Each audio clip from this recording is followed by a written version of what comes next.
Olá, amigos, paz seja convosco. Hoje quero-vos falar acerca da parábola do filho pródigo. Quero falar desta parábola de uma forma que nunca se ouviu falar. Muita gente, o filho pródigo é para dizer que são pessoas que estiveram na igreja e se desviaram e tornaram a voltar. Eu vou-vos mostrar que esta parábola não tem nada a ver com isso. Absolutamente nada. Ok, então vamos começar. Ora, está em Lucas, no capítulo 15, a partir do verso 11, está escrito o seguinte: Um certo homem tinha 2 filhos. O mais moço disse ao pai: Pai, dá-me a parte dos bens que me pertence. E ele repartiu por eles a fazenda, e poucos dias depois, o filho mais novo, ajuntando tudo, partiu por uma terra longínqua, e ali desperdiçou os seus bens, vivendo dissolutamente, e havendo ele gastado tudo, houve naquela terra uma grande fome e começou a padecer necessidades. Vamos parar por aqui. Ora, estamos a ver que isto não tem nada a ver com a igreja, nem tem nada a ver com a pessoa andar desviada da igreja. Isto tem a ver com a história do homem, a história dos eleitos de Deus, né? Por isso começa a dizer, um homem tinha 2 filhos. O homem representa Deus, que é o pai destes 2 filhos. Havia um filho mais novo e havia um filho mais velho. O filho mais novo representa a igreja. É cada um de nós que teve com Cristo lá no céu. O filho mais velho é Cristo, aquele que nunca transgrediu, que não tinha pecado. Então, estamos a falar do quê? Estamos a falar que os eleitos tiveram uma pré-existência, assim como Cristo teve uma pré-existência. Cristo, antes de vir ao mundo, já existia com o Pai. Não só Cristo, mas também nós. A Bíblia nos ensina que nós também já estávamos com Deus e um dia fomos destituídos da glória de Deus. Então, destituído é ser separado. Eu, neste mundo, nunca tive na glória de Deus. Não é? Mas antes de vir a este mundo, na glória com Cristo, eu estive na glória de Deus e por isso fui destituído, que é o que se passa com o filho, o moço, o mais novo. Né? Ele saiu e foi por uma terra longínqua. Essa terra longínqua é o reino dos homens. É esta criação que Deus criou, é esta herança que Deus deu ao filho mais novo. Não é? É esta vida, são estes bens, não é? Começando por Adão, e todos nós entramos neste mundo. Quando fomos destituídos da glória, no nosso tempo e na nossa hora, nós entramos neste mundo e herdamos este mundo para ser o Senhor, para governar esta terra. Não é? Só que, assim como Adão, todos nós acabamos por viver de uma forma dissoluta, desperdiçamos a nossa vida, os nossos bens, vivemos em pecado, porque é isso que a Bíblia diz, que o homem natural é mesmo assim, a sua natureza carnal é inimizade contra Deus, porque não se sujeita a Deus, nem pode. Então, este rapaz representa cada um de nós, né? E diz que houve um tempo, depois de ele ter gasto tudo, houve uma grande fome e começou a padecer necessidades. Também nós, quando entramos neste mundo, não é? Tínhamos o nosso pai, a nossa mãe, que cuidavam de nós, a vida nos corria bem, mas e depois de sermos jovens e alcançamos, não é, a fase adulta, começámos a ver que afinal a vida não era assim tão fácil como parecia quando estava com a minha mãe e com o meu pai. Então, a vida é dura, a vida tem adversidades e a gente começou a passar adversidades nesta vida. Então, esta parte é isso que significa. Vamos continuar. A Escritura continua e diz: chegou-se a um dos cidadãos daquela terra, o qual o mandou para os seus campos apacentar porcos, e desejava encher o seu estômago com as bolotas que os porcos comiam, e ninguém lhes dava nada. Então, continuamos a ver o quê? Que a vida aqui é dura. Como Jesus disse, no mundo tereis aflições.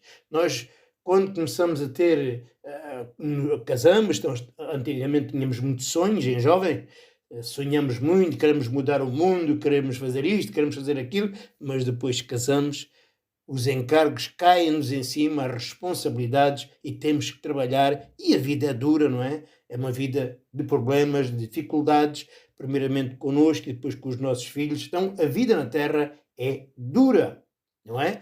E as pessoas não são propriamente bondosas, pelo contrário, e especialmente os eleitos de Deus, eles são tidos como pessoas desprezíveis, são tidos como pessoas estranhas, não é? E por isso diz aqui que ele desejava comer bolotas com os porcos e ninguém lhes dava nada. Esta é a condição geral do homem neste mundo, que tem sempre muitos problemas e muitas adversidades. Vamos continuar o texto e diz: e, caindo em si, disse: quantos jornaleiros de meu pai têm abundância de pão, e eu aqui pereço de fome. E levantando-se, foi para seu pai. Então, o que é que nós encontramos a seguir? É que diz: caindo assim, esse jovem lembrou-se da vida que tinha com o pai. Ora, o que é que isto significa? Isto significa que quando o Evangelho vem à nossa vida, a gente começa a perceber de onde veio e quem era e qual é o nosso estado agora.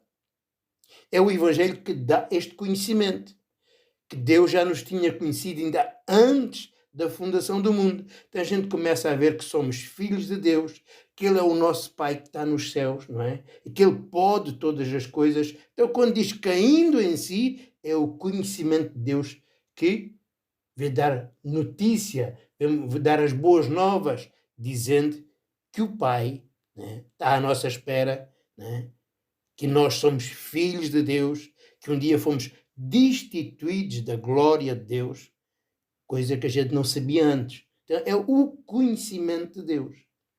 Né? Vamos continuar. E diz: e levantando-se foi para seu pai. E quando ainda estava longe, viu seu pai, se moveu de íntima compaixão e correndo lançou-se ao pescoço e o beijou. E o filho disse: pai, pequei contra o céu perante ti, e perante ti já não sou digno de ser chamado teu filho. Mas, vejam, vamos parar aqui. O que é que acontece? Há aqui agora a reconciliação. Quando diz levantando-se e foi para o Pai, levantando-se, que quer dizer a primeira ressurreição, né? Levantou-se, nós estávamos mortos em pecados e agora nascemos de Deus, a ressurreição do Espírito, né? A reconciliação com Deus. Então nos estamos dirigindo ao nosso Pai, né? E nós sabemos o quê? Que é isto que vai acontecer. Deus nos perdoará, né?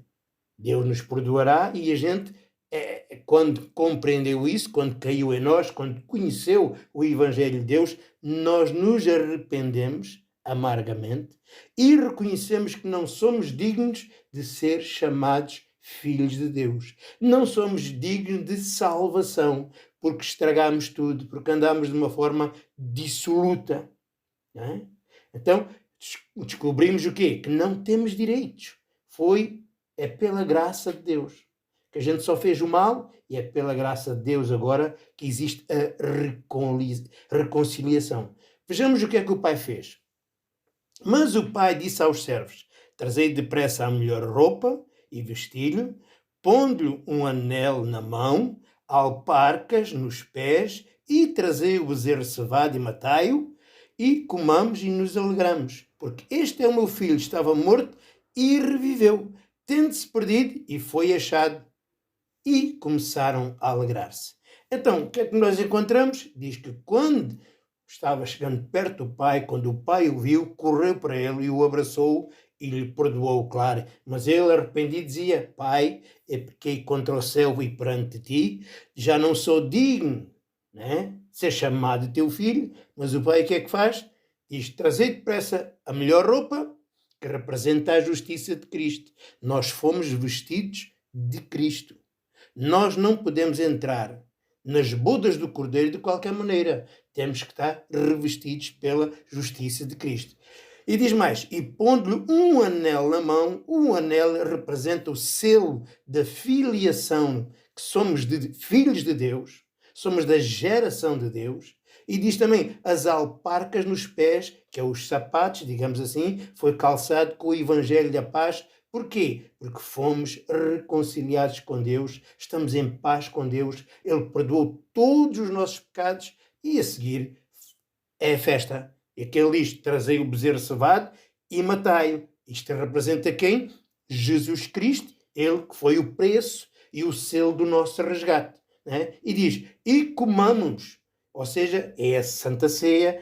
Todas as vezes que a gente celebra a Santa Ceia, nós estamos a comer da carne e estamos a beber do sangue. Agora, por figura, naquele dia, não é verdade?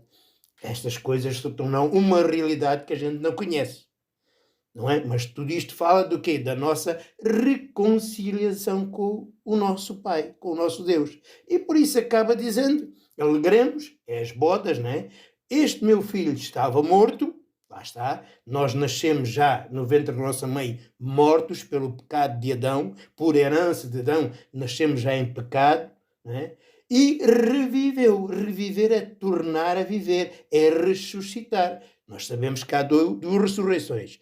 A ressurreição do Espírito, que é quando a gente somos gerados pelo Evangelho, nós nos tornamos uma nova criatura gerados pelo Evangelho, e a ressurreição do corpo, que será só no último dia. Então representa o novo nascimento. E ele torna a dizer, tinha-se perdido e foi achado. E começaram a alegrar-se.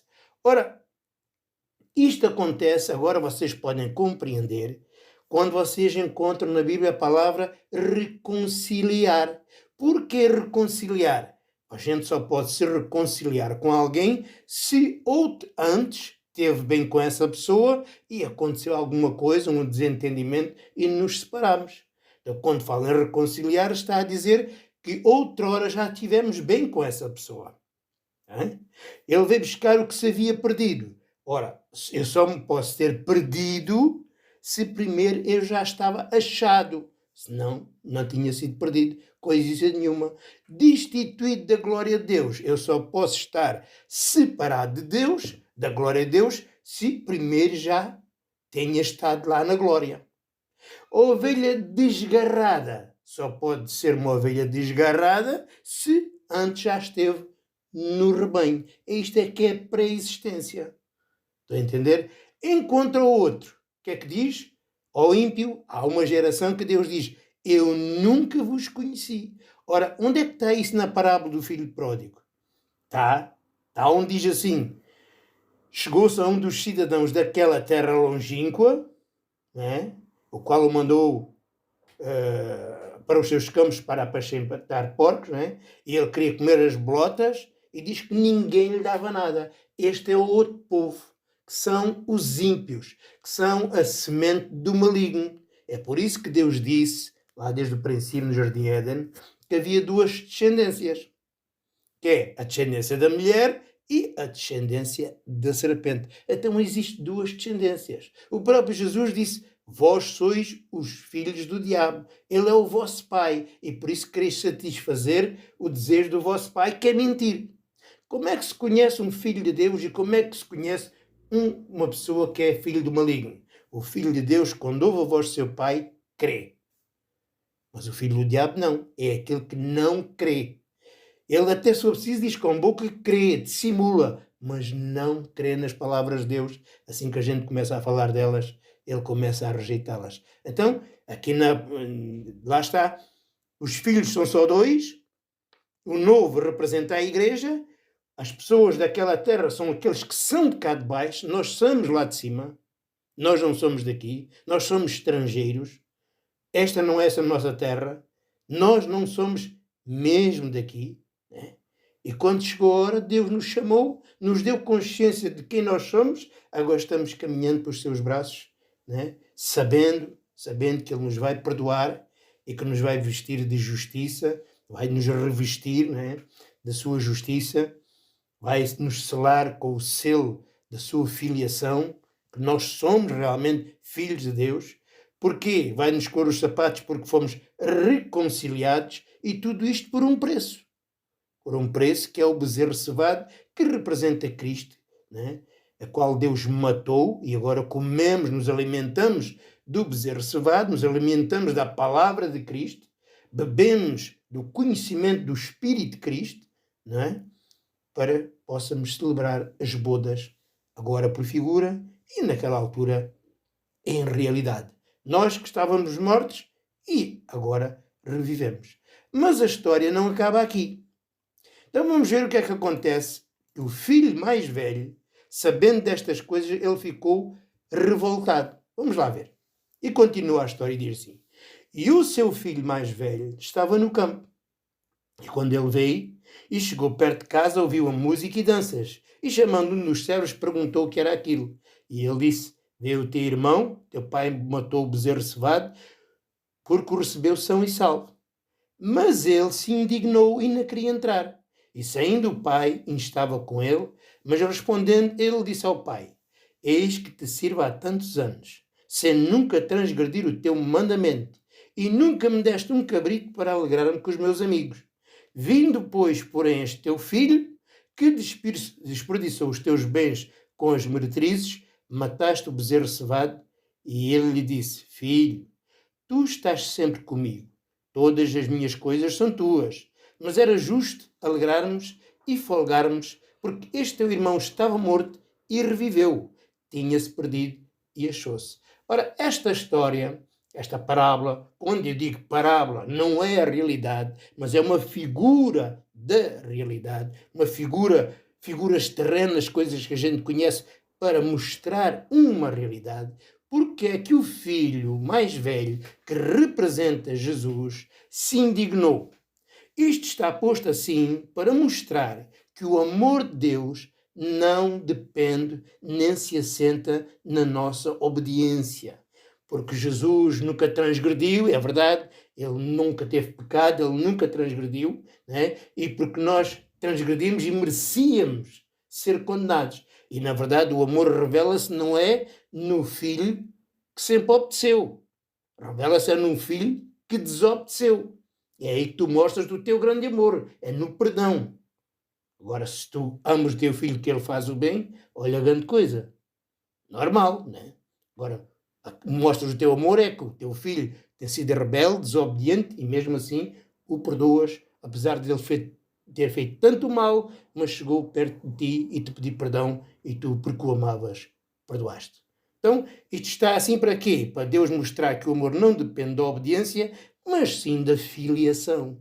Era filho. A gente, pelos nossos filhos, faz tudo e mais alguma coisa. E ainda que haja um filho obediente e outro desobediente, o nosso amor para com eles é a mesma coisa. São nossos filhos, são carne, nossa carne, sangue, nosso sangue. Assim também nós somos, como Jesus, somos irmãos, somos filhos de Deus, espírito do seu espírito, vida da sua vida, natureza da sua natureza. É por isso que está assim, para mostrar que realmente Deus ama as pessoas, não se baseia nas obras delas, porque isso não ia todos para o inferno, é? Mas baseia sim na filiação. Que um é filho de Deus e outro não é filho de Deus. O filho de Deus tem um selo que revela que é da descendência bendita. É o selo da fé. É o selo da justiça de Cristo. E é por isso que nós, desde o princípio, que vemos Deus fazer distinção de pessoas entre os homens. Por exemplo, Caim e Abel. Né? Diz que ambos trouxeram uma oferta, mas diz que Deus atentou somente para Abel, né? E para a oferta de Abel. Mas Caim nem atentou para Caim, nem olhou para a oferta de Caim. E porquê? Porque Abel era um filho da fé. Por isso é que a Escritura diz que Abel pela fé. Ora, Caim não. Caim não. A descendência bendita, que é a descendência de Abraão, é conhecida pela fé. Então, Abel era um filho da fé. É por isso que Deus o amou a ele e não quis saber de Caim. Com Isaac e Ismael é exatamente a mesma coisa. Não é? A Bíblia diz que Isaac foi nascido segundo o Espírito. Ismael foi nascido de forma natural, como diz em Gálatas 4, a partir do verso 22. Não é? Porque é que o Isaac era o filho da promessa. Ismael não. Ele nasceu de uma relação com a Agar, com a escrava. Né? Mas a promessa era para Isaac. Por isso que diz que Isaac, esse Deus fez uma aliança eterna, agora com Ismael, diz que o tirou, diz que não herdou a herança de Abraão, de maneira nenhuma. Com Jacó é a mesma coisa, e o Esaú, com os filhos do Isaac. Diz que Deus, já no ventre da mulher de Isaac, diz que Deus disse: amei Jacó e odiei Esaú. Então, porquê? Porque um era filho de Deus, um era eleito, e o outro não. Por isso, Jacó fez tantas coisas erradas, enganou o irmão várias vezes, e diz que o Esaú, ainda que pediu perdão a Deus, ainda que buscou com muitas lágrimas, mas diz que em Deus não havia lugar para arrependimento, como está escrito em Hebreus 12. E porquê? Porque Deus só ama os seus filhos, a sua semente. E vemos, por exemplo, também até Cristo em Israel e os gentios. Deus só escolheu a semente, a nação de Israel, para ser seu povo, e não quis saber dos gentios até Cristo. Está a entender? A mesma coisa vemos com Davi e com Saúl. Saúl estava debaixo da ira de Deus. O povo pediu Saúl e a Bíblia diz que Deus o levantou na ira e destruiu, tirou no furor, mas Davi não. Davi que só fez asneiras, Davi que adulterou, que matou e fez tanta coisa errada, até que pecou contra o sacerdócio levítico, que dava imediatamente morte, e diz que do próprio Deus disse: não, Davi é segundo o meu coração e ele fará toda a minha vontade. Então